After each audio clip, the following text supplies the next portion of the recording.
अस्सलाम वालेकुम स्टूडेंट्स।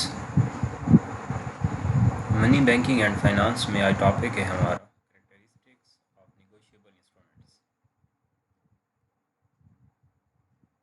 जैसे कि लास्ट जो हमारा टॉपिक था वो हमने टाइप्स ऑफ नेगोशिएबल इंस्ट्रूमेंट्स पे बात की। अब आप कुछ समझ चुके हैं negotiable and non negotiable instruments. तो आज हम ये देख लेंगे। वैसे तो इजी है कि क्योंकि डेफिनेशन से ये पॉइंट आप ले सकते हैं। आइए देखते हैं कि निगोशिएबल इंस्ट्रूमेंट्स जिनको आप एक कंपनी, एक बिज़नेस, एक फर्म इजीली निगोशिएट कर सकती है, पर्सन निगोशिएट कर सकता है, एक्सचेंज कर सकता है, तो क्या करैक्टरिस्टिक या क्या फ़ीचर रखते हैं निगोशिएबल इंस्ट्रूमेंट्स।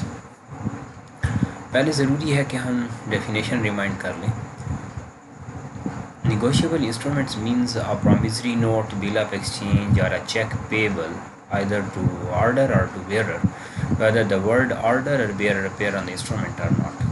पहले भी हमने डेफिनेशंस ली, तो आज फिर मैंने कोशिश की एक डेफिनेशन रख लें कि ये बिल ऑफ एक्सचेंज हो सकता है, ये प्रॉमिसरी नोट हो सकता है, ये कोई ऑर्डर चेक हो सकता है, कोई बेयरर चेक हो सकता है, लेकिन क्रॉस चेक नहीं आते यहाँ। ये निगोशिएबल इंस्ट्रूमेंट्स हैं जिनकी बेसिस पे आप किसी के साथ ट्रेड में जा सकते हैं, किसी के साथ कोई बिज़नेस डील या बिज़नेस ट्रांजैक्शन में जा सकते हैं। कोई भी बिज़नेस इवेंट यहाँ क्रेडिट बिज़नेस इवेंट या बिज़नेस ट्रांजैक्शन अकर हो सकती है। तो अब ये देख लें कि अगर कोई भी निगोशिएबल इंस्ट्रूमेंट राइट अप किया गया या इशू हुआ है, इसके क्या करैक्टरिस्टिक या क्या फ़ीचर होंगे या होते हैं। तो फर्स्ट जो हमारे पास है निगोशिएबल इंस्ट्रूमेंट्स में कि प्रॉपर्टी। देखिए, निगोशिएबल इंस्ट्रूमेंट जो पोजेस करता है, जिसके पास जो ओनर होता है निगोशिएबल इंस्ट्रूमेंट का, तो निगोशिएबल इंस्ट्रूमेंट उसे एक आप कह सकते हैं कि प्रॉपर्टी कंसीडर कर रहे, डिक्लेयर कर रहा होता है। यानी निगोशिएबल इंस्ट्रूमेंट की बेसिस पे आप अपने एसेट्स जनरेट या एसेट्स डिक्लेयर्ड कर सकते हैं, शो कर सकते हैं। यानी अगर आप कहें कि आप रिसीवेबल है किसी भी अमाउंट के, तो ज़रूर आप उनको अपनी स्टेटमेंट्स में, बैलेंस शीट में अकाउंट रिसीवेबल, बिल रिसीवेबल या नोट रिसीवेबल कंसीडर करेंगे, डिक्लेयर करेंगे। तो यहाँ से प्रॉपर्टी डिक्लेयर हो रही है, तो ओनरशिप बन रही है। तो इसका मतलब है कि निगोशिएबल इंस्ट्रूमेंट्स जो हैं वो पोजेसर को एक्नॉलेज करते हैं, प्रॉपर्टी एक्नॉलेज की जाती है। जैसे है कि the possessor of negotiable instrument is acknowledge to be the owner of property contained therein. Negotiable instrument doesn't simply give ownership of the instruments but right to their property as well. The property in negotiable instruments can be moved without any formality. In the case of bearer instrument, the possession passes by mere delivery to the transferee. In case of order instrument, endorsements and delivery are necessary for transfer of property. बात ये हो रही है कि यहाँ आप ठीक कर लें। बात हम ये कर रहे हैं कि कोई भी किसी पर्सन के पास निगोशिएबल इंस्ट्रूमेंट है, तो वो सिर्फ ओनरशिप डिक्लेयर नहीं कर रहा होता कि आपको कोई अमाउंट मिलने हैं या आपको कोई पैसे मिलने हैं या कोई ट्रेड हुई है और आप एक प्रॉपर्टी के एक अमाउंट के रिसीवेबल डिक्लेयर्ड हो चुके हैं। अकाउंट रिसीवेबल जैसे मैंने आपको कहा, वो बिल रिसीवेबल हो सकते हैं, वो नोट रिसीवेबल हो सकते हैं। यहाँ साथ आपको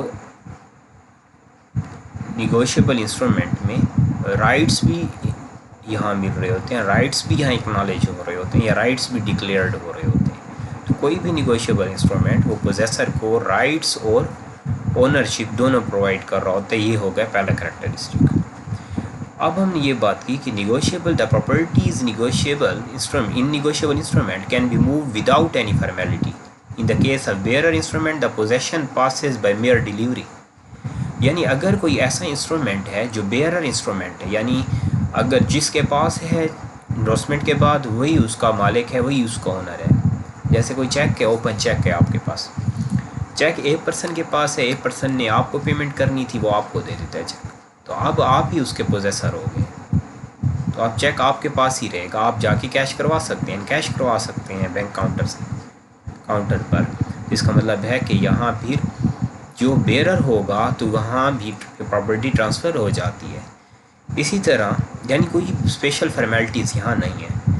In the case of bearer instrument, the possession passes by mere delivery to the transferee. In case of order instrument, ये तो bearer पे बात है, लेकिन order instrument हो, यानी ऑर्डर पे अगर आपको कोई पेमेंट मिलनी है या किसी ने आपने जैसे बिल ऑफ एक्सचेंज है, ऑर्डर इंस्ट्रूमेंट है, तो ऑर्डर इंस्ट्रूमेंट में ये है कि इंडोर्समेंट फिर ज़रूरी है। Endorsement and delivery are necessary for transfer of property. फिर ये होगा कि आपको बैक साइड पे इंस्ट्रूमेंट के जिस पर्सन से आप इंस्ट्रूमेंट ले रहे हैं या जो एक्सचेंज हो रहा है, ट्रांसफ़र हो रहा है, तो वो आपको एंडोर्समेंट ज़रूर करेगा। एंडोर्समेंट के बाद डिलीवरी डिक्लेयर्ड हो जाएगी। तो ये हो गया प्रॉपर्टी। तो करेक्टरिस्टिक ऑफ निगोशिएबल इंस्ट्रूमेंट देखेंगे तो पहला निगोशिएबल करेक्टरिस्टिक निगोशिएबल इंस्ट्रूमेंट की फर्स्ट करेक्टरिस्टिक ये है कि निगोशिएबल इंस्ट्रूमेंट आपको rights of property and ownership provide करता है। यानी ये इसके पास निगोशिएबल इंस्ट्रूमेंट है, जिसने ये जो पोजेस कर रहा है या जिसने रिसीव करनी है पेमेंट, ठीक है, तो वो यहाँ उसको राइट्स मिल जाते हैं मुकम्मल, कि वो ओनरशिप भी आ जाती है उसके पास और राइट्स भी आ जाते हैं पोजेशन से। ये आपके पास हुआ फर्स्ट करेक्टरिस्टिक निगोशिएबल इंस्ट्रूमेंट्स का। सेकंड करेक्टरिस्टिक है title. The transferee of the negotiable instrument is called holder in due course. A genuine transferee for value is not affected by any flaw of title on the part of transferor or any of the previous holder of the instrument. यानी title means कि जिसके पास instrument है, previous person जो instrument poses कर रहा है, अब title उसी का है, उसी के टाइटल पे, उसी के नेम पे ये इंस्ट्रूमेंट उसके पास है। प्रीवियस जो भी पर्सनस हैं वो कोई भी इलीगल एक्टिविटी करते हैं, यानी प्रीवियस जो भी होल्डर थे, यानी आप जैसे मैंने चेक पे बात की कि आपको एक पर्सन चेक दे देता है, अब आप चेक कैश करवा सकते हैं। हाँ, जो ए पर्सन या था या प्रीवियस था, वो कोई भी किसी भी एक्टिविटी में इन्वॉल्व है, इलीगल एक्टिविटी में इन्वॉल्व है, या उसकी अब उसके आप कह सकते हैं कि किसी भी क्रिमिनल एक्टिविटी की वजह से आपका टाइटल इफ़ेक्ट नहीं होगा। पॉइंट क्लियर हो रहा होगा। यानी अगर एक पर्सन ए पर्सन के पास एक बिल ऑफ एक्सचेंज है, उसने रिसीव करने थे, वो जाके बी को दे देते और उससे पेमेंट ले लेते डिस्काउंट पर, डिस्काउंट करवा लिया उसने। अब बी पर्सन को पेमेंट मिलेगी, चाहे ए पर्सन कोई भी इलीगल एक्टिविटी कर रहे, उसकी वजह से, उसके करेक्टर की वजह से, उसके किसी भी क्रिमिनलिटी की वजह से भी निगोशिएबल इंस्ट्रूमेंट इफेक्ट नहीं होगा। टाइटल जिसके पास होगा वही उसका रिस्पॉन्सिबल होगा, उसी के तमाम करेक्टर्स, उसी के तमाम रिस्पॉन्सिबिलिटीज़ या राइट्स यहाँ यूज़ होंगे। प्रीवियस पर्सन के राइट्स यहाँ अब यूज़ नहीं होंगे। उस पर्सन की यहाँ पर्सनैलिटी फैक्टर्स या उसके कोई भी इलीगल एक्टिविटीज़ यहाँ एक्शंस टाइटल को इफ़ेक्ट नहीं कर सकते। राइट्स पे जब बात आती है, the transferee of negotiable instrument can take legal actions in his own name in case of dishonour. अगर बिल ऑफ एक्सचेंज है या निगोशिएबल इंस्ट्रूमेंट डिसऑनर डिक्लेयर्ड हो, यानी पेमेंट ना मिल रही हो, डिसऑनर्ड हो जाए, a negotiable instrument can be resigned any number of times till it is attains maturity. The holder of instrument need not give notice of transfer to the party legally responsible on the instrument to pay.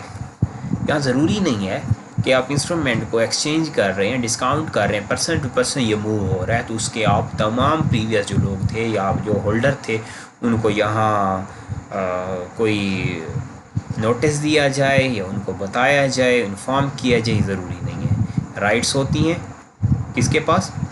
The transferee of the negotiable instrument can take legal action in his own name. तो transferee जो है वो legal action ले सकता है, जिसको negotiable instrument जो poses कर रहा है, जिसके पास निगोशिएबल इंस्ट्रूमेंट है, जो होल्डर है, वो उसके पास राइट्स हैं कि वो लीगल एक्शन ले सकता है किसी के अगेंस्ट, जिसकी वजह से उसका टाइटल इफ़ेक्ट हो रहा है, जिसकी वजह से अमाउंट इफ़ेक्ट हो रहा है, जिसकी वजह से उसकी पोजेशन वीक हो रही है, इफ़ेक्ट हो रही है, तो वो ज़रूर एक्शन ले सकता है। कौन? होल्डर यहाँ एक्शन ले सकता है। तो ये हम एक शॉर्ट कॉन्सेप्ट है, हमारे पास टॉपिक है जिसमें हम करेक्टरिस्टिक देख रहे हैं निगोशिएबल इंस्ट्रूमेंट की। क्लियर हो गई बात? जिसमें फर्स्ट हमने कहा प्रॉपर्टी के निगोशिएबल इंस्ट्रूमेंट एक प्रॉपर्टी है, प्रॉपर्टी राइट्स प्रोवाइड करता है, पहला करेक्टरिस्टिक। सेकंड ये है कि निगोशिएबल इंस्ट्रूमेंट टाइटल प्रोवाइड करते हैं, जिसका टाइटल है वही रिस्पॉन्सिबल है, वही होल्डर है। थर्ड हमने ये कहा निगोशिएबल इंस्ट्रूमेंट राइट्स प्रोवाइड करता है। कौन से राइट्स? लीगल राइट्स, कि आप सू कर सकते हैं, कोर्ट में केस कर सकते हैं अगर आप होल्डर हैं, अगर आप पोजेस कर रहे हैं, अगर आप एक्नॉलेज कर रहे हैं निगोशिएबल इंस्ट्रूमेंट, तो जो पोजेसर है, जो होल्डर है, वो लीगल एक्शन ले सकता है। इसी तरह प्रिजम्पशंस भी एक फोर्थ करेक्टरिस्टिक हमारे पास है प्रिजम्पशन का। देखें, ज़रूरी नहीं है कि निगोशिएबल इंस्ट्रूमेंट्स जो हैं उनमें जैसे प्रॉमिसरी नोट है, जैसे आप बात करते हो अकाउंट रिसीवेबल की, जैसे अकाउंट पेएबल की, तो यहाँ एक वर्बल आप कह सकते हैं कि प्रॉमिस किए जाते हैं, प्रॉमिस हो जाते हैं, लोगों के सामने प्रॉमिस होते हैं, पार्टीज़ के सामने प्रॉमिस होते हैं। यहाँ ये बात हो रही है certain presumptions are applicable to all negotiable instrument such that a presumption that deliberation has been paid under it, it is not essential to write in a promissory note the words for the value received or a like expression for the reason that the payment of consideration is acknowledged. The words are typically included to generate additional substantiation of the consideration. बात ये हो रही है कि substance जो है negotiable instrument, additional सब्सटेंसिएशन जो है एडिशनल, यानी ज़रूरी नहीं है कि निगोशिएबल इंस्ट्रूमेंट्स पे जो अमाउंट रिसीव करना है, जो अमाउंट पे करना है, वो ज़रूर राइट अप किए जाए। यहाँ प्रिज्यूम भी किए जा सकते हैं या प्रिजम्पशंस हो सकती हैं, यानी जो मार्केट रेट होगा, जो एप्लीकेबल रेट होगा, जो आप कह सकते हैं कि प्रिवेलिंग रेट होगा, वो भी निगोशिएबल इंस्ट्रूमेंट्स पे डिक्लेयर हो सकते हैं, डिक्लेयर किए जा सकते हैं। क्लियर है बात? तो यहाँ हम इसीलिए कह रहे हैं कि प्रिजम्पशंस के निगोशिएबल इंस्ट्रूमेंट के करेक्टरिस्टिक ये भी है कि निगोशिएबल इंस्ट्रूमेंट, जैसे आपको कहा गया, it is not essential to write the promissory note the words for value received. ये ज़रूरी नहीं है कि आप ऐसी कोई स्टेटमेंट लिखें कि कितनी वैल्यू रिसीव होनी है, कितनी वैल्यू पे करनी है, और alike expressions for the reason that the payment of consideration is acknowledge, या आप जो एक्नॉलेजमेंट है, जो वैल्यू पे करनी है, जैसे आप देखें अकाउंट पेबल की, जब अकाउंट रिसीवेबल की बात आती है तो वहाँ हमें डॉक्यूमेंट्स नज़र नहीं आते। जो अमाउंट पे हो चुके होते हैं, जो पे होने होते हैं, उन अमाउंट्स के लिए एक वर्बल जाएगा, आप कह सकते हैं इम्प्लाइड या एक्सप्रेस, जिसे हम कहते हैं कि एक्सप्रेस कॉन्ट्रैक्ट जिसे कहते हैं, इम्प्लाइड कॉन्ट्रैक्ट जैसे हम पढ़ते हैं, तो ऐसे कॉन्ट्रैक्ट कर लिए जाते हैं जहाँ वर्बली कुछ डिक्लेयर कर लिया जाता है, उन डिक्लेरेशन की बेसिस पे, उन कंसिडरेशन की बेसिस पे, एक्नॉलेजमेंट्स की बेसिस पे यहाँ प्रॉमिस हो जाती हैं, और बिजनेसेस या क्रेडिट टर्म्स यहाँ डिसाइड किए जाते हैं, क्रेडिट डीलिंग्स की जाती हैं। तो यहाँ अब आप कुछ क्लियर हो चुके होंगे कि निगोशिएबल इंस्ट्रूमेंट के करेक्टरिस्टिक में प्रिजम्पशंस का करेक्टरिस्टिक भी हमें नज़र आता है। इसी तरह है प्रॉम्प्ट पेमेंट, यानी प्रिजम्पशन में ये बात भी आई है, अगर आप इसकी एक और एग्जांपल लें कि अगर बिल ऑफ एक्सचेंज पे 10,000 वैल्यू लिखी जा चुकी है, तो जब आप उसे डिस्काउंट करवाते हैं तो वो वैल्यू आपको 9,000 मिलती है। आप बैंक से 9,500 फॉर एग्जांपल लेते हैं, या किसी थर्ड पर्सन को जब आप ट्रांसफ़र करते हैं बिफोर मैच्योरिटी, तो आप उससे पैसे अमाउंट जो लेते हैं वो डिस्काउंट टर्म पे लेते हैं, और उसको राइट अप नहीं किया जाता। लेते 9,500 हैं, लेकिन जब C% रिसीव करेगा, जिससे आपने रिसीव करने थे B से, अब C रिसीव करेगा, तो वो फुल अमाउंट रिसीव करेगा। तो ये है प्रिजम्पशन। तो प्रिजम्पशन में हमने ये बात की कि बिल ऑफ एक्सचेंज या प्रॉमिसरी नोट है या कोई भी निगोशिएबल इंस्ट्रूमेंट है, निगोशिएबल इंस्ट्रूमेंट प्रॉमिसरी का करेक्टरिस्टिक भी रिटेन रखता है। इसी तरह प्रॉम्प्ट पेमेंट फिफ्थ जो करेक्टरिस्टिक हो सकता है, a negotiable instrument facilitates the holder to anticipate prompt payment because dishonor refers to the ruin of the credit of all the persons who are the parties to the instrument। तो यहाँ आप एक negotiable instrument का जो holder है उसे negotiable instrument facilitate कर रहे हैं कि वो पेमेंट किसी भी टाइम ले सकता है। जब उसे पेमेंट चाहिए मैच्योरिटी से पहले, वो एफर्ट्स लिक्विडिटी को देखते हुए अपनी पेमेंट रिसीव कर सकता है। यानी आप एक ओपन चेक किसी ने आपको दिया है और आप उसको अगर 2 दिन बाद आपने प्रेजेंट करना है, उसकी डेट 2 दिन बाद लगा दी गई है, यानी आपको 8 तारीख को चेक मिलता है और 10 तारीख लगा दी गई है उस पर, तो अब 10 को ही प्रेजेंट कर सकते हैं। तो अब आप 9 तारीख को किसी और को, किसी थर्ड पर्सन को चेक दे के पेमेंट ले सकते हैं। यानी आप लिक्विडिटी यहाँ को लिक्विडिटी का एक बेनिफिट यूज़ करते हुए, लिक्विडिटी को यूज़ करते हुए आप क्या कर सकते हैं, promissory note, bill of exchange, cheque, या आप कह सकते हैं कि निगोशिएबल इंस्ट्रूमेंट्स को यूज़ किया जा सकता है। क्लियर बात। इसी तरह नेक्स्ट जो करेक्टरिस्टिक हमारे वो हो सकते हैं, वो तो हमें डेफिनेशन ही डिक्लेयर कर रही कि easily निगोशिएबिलिटी।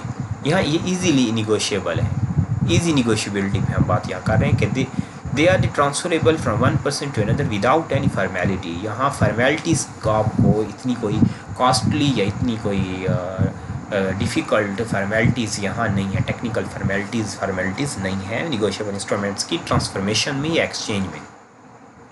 In other words, the property right of ownership in these instruments, instruments passes by either endorsement or delivery. या तो आप इंडोर्स कर दें, इंडोर्स मीन्स कि आप थर्ड पर्सन को इंडोर्स कर रहे हैं, फोर्थ पर्सन को इंडोर्समेंट कर दें, उसको सिग्नेचर करके दे दें, रिलीज़ करके दे दें इंस्ट्रूमेंट। जब इंस्ट्रूमेंट आप रिलीज़ करके दे दें तो इंडोर्समेंट हो चुकी है आपकी तरफ से। अब जिसके पास जो बेयर कर रहा है, जो होल्डर है, अब वही रिस्पॉन्सिबल है, वो उसकी राइट्स ट्रांसफ़र हो गए, वही पोजेसर है।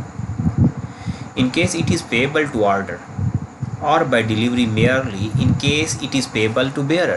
हम पहले बात कर चुके हैं कि ये ऑर्डर की कंडीशन होगी या बेयरर की कंडीशन है, तो इंडोर्समेंट या डिलीवरी पे दोनों इंडोर्समेंट आप करेंगे। जब ये ऑर्डर है और बेयरर की कंडीशन है तो वो डिलीवरी पे चला जाता है, ट्रांसफ़र हो जाते हैं। And no further evidence for the transfer is needed. इसके अलावा ट्रांसफ़र के लिए आपको इतनी एफर्ट्स नहीं चाहिए। हाँ, एक्सेप्टेबिलिटी हो, आपको कस्टमर ढूंढना होगा, आपको ट्रांसफरी ढूंढना होगा। तो जब ये आप फॉर्मेलिटीज़ मुकम्मल कर लें तो फिर इंडोर्समेंट या डिलीवरी के ज़रिए प्रॉपर डिलीवरी या इंडोर्समेंट को यूज़ करते हुए ईजीली निगोशिएबल इंस्ट्रूमेंट को कैश या एनकैश्ड किया जा सकता है। लास्ट जो हमारे पास कैरेक्टरिस्टिक हो सकता है वो है कि the transferee can sue in his own name without giving notice to the debtor. यहाँ जो ट्रांसफरी है वो डेटर को बताए बगैर लीगल एक्शन ले सकता है। ज़रूरी नहीं है कि आप उसे नोटिस इशू करें, उसे कॉज नोटिस इशू करें या उसे पहले इन्फॉर्म करें या लीगल नोटिस भेजें। आप उसके अगेंस्ट सू कर सकते हैं अगर जो आपको प्रॉमिसरी नोट है आपके पास, या आपके पास बिल ऑफ एक्सचेंज है, या चेक है, वो डिसऑनर हो चुका है या बोगस है, ठीक है, तो मॉल्डेड है, कोई भी प्रॉब्लम हो सकता है। तो अगर कोई इलीगैलिटी कंसीडर आप कर रहे हैं, डिक्लेयर्ड हो रही है या आप फेस कर रहे हैं, तो फिर आप एक्शन ले सकते हैं। A bill, note or a check represents a debt such that an actionable claim and implies the right of the creditor to recover something from his debtor. The creditor can either recover his amount himself or can transfer his right to another person. हम ये बात पढ़ चुके हैं कि आप अगर creditor हैं, आपके पास अब आप होल्डर हैं, तो या तो आप पेमेंट लें, या पेमेंट नहीं ले रहे तो आप अपना निगोशिएबल इंस्ट्रूमेंट किसी और पर्सन को ट्रांसफ़र करके उससे पेमेंट ले सकते हैं, टाइम से पहले या इन टाइम या मैच्योरिटी से पहले। In case of transfers his rights, the transferee of the negotiable instrument is entitled to sue on the instrument in his own name in case of dishonor without giving notice to the debtor of the fact that he has become the holder।